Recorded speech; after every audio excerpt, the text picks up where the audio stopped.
Now, the intelligence that was... Congressman, let me ask you this. Do you have, as a member of Congress, do you have the same intelligence sources that the president has? Well, that's an excellent question, Dr. Tillawi, and I address that in my book.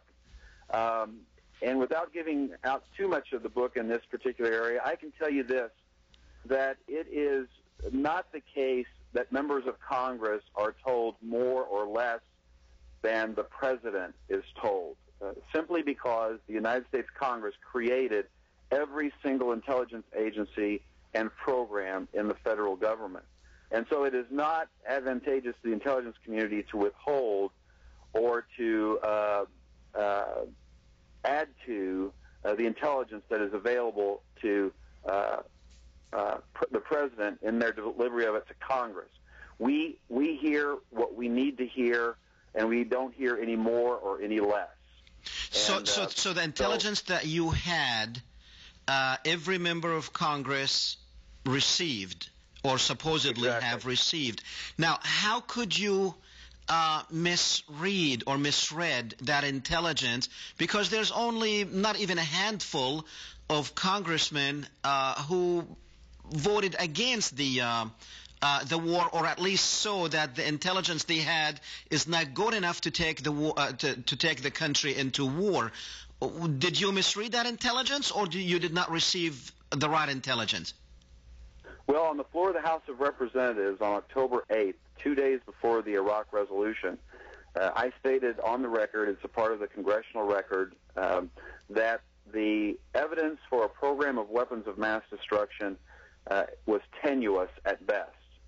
And I admonished my colleagues to vote against the Iraq War resolution, and I voted against the Iraq War resolution. And I need to remind you, Dr. Tillawi, I am a Republican, and only 6 Republicans in the House of Representatives voted against the Iraq War resolution.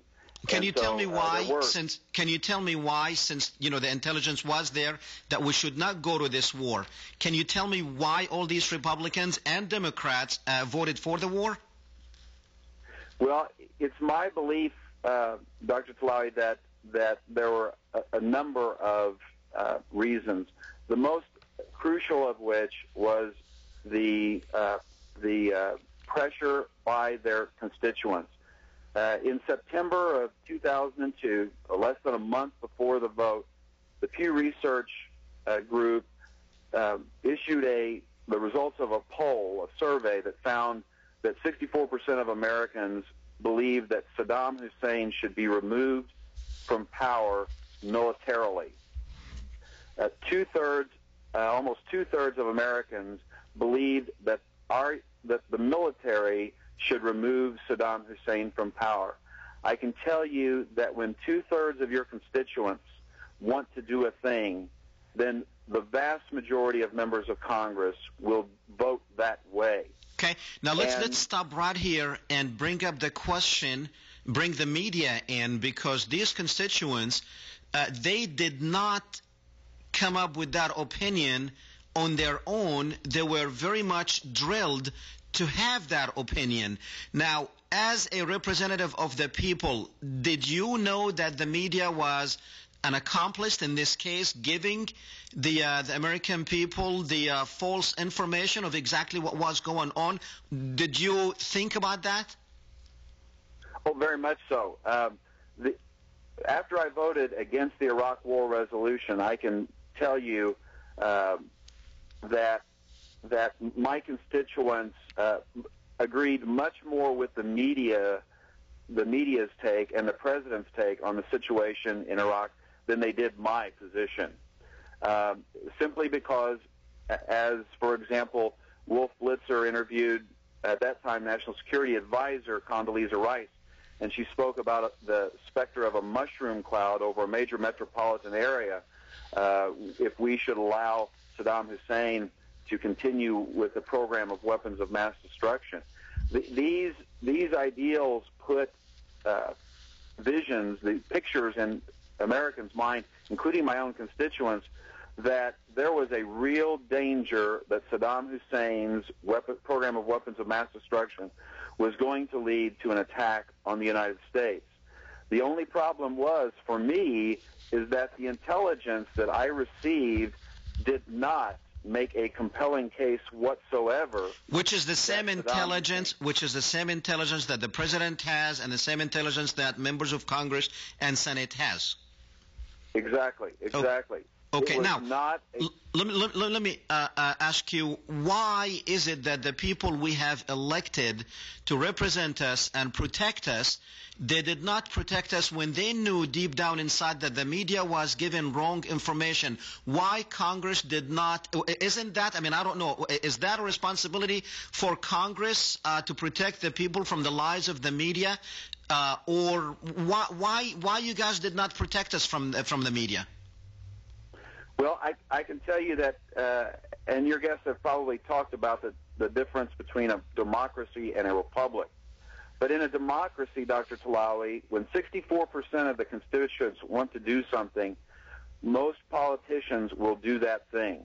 But the people did not know, and you knew as a member of Congress, you knew that the people are of that opinion because the media made them that way, and the media was an accomplice.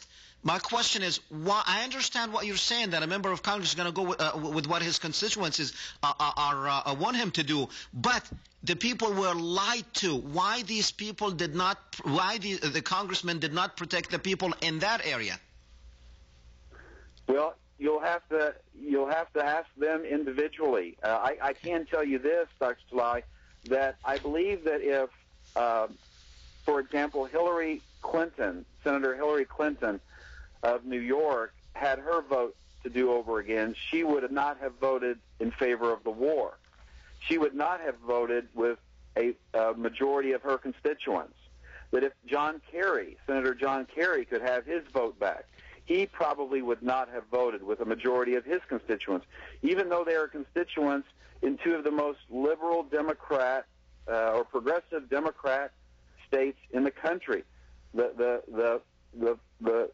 And that's why we have to, when we go back and we examine that vote, we have to put ourselves in that position at that time when America was still reeling from 9/11.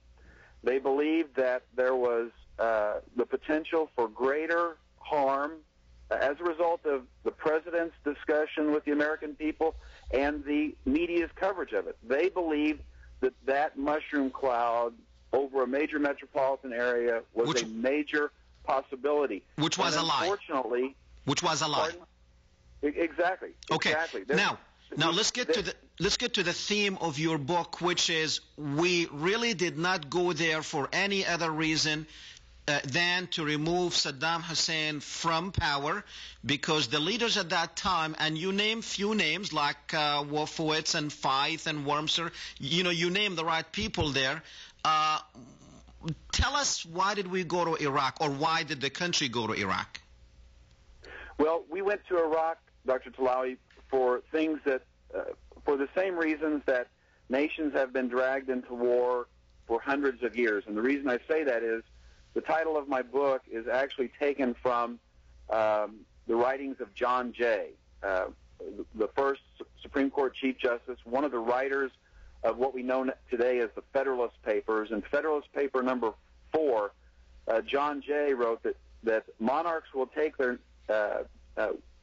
nations to war when they are to get nothing by it, but for purposes, personal purposes, such as revenge for a personal affront or to support the ideals of partisans. And those were the two reasons that we went to war. First of all, we had a commander-in-chief that, before he came into office, had a reason for wanting to remove Saddam Hussein from power, and quite honestly to bring him to the justice that he ultimately received in an Iraqi court. And secondly, there were placed in the Pentagon individuals or partisans, you might say, who had a desire, a very well-publicized, well-documented, very public desire to remove Saddam Hussein from power. Those people were, as you mentioned, Paul Wolfowitz, Doug Feith, Dave Wormser, Abram Shulsky, and others. Which are the same people who wrote a document that you refer to, which is the securing the realm. Tell me about that.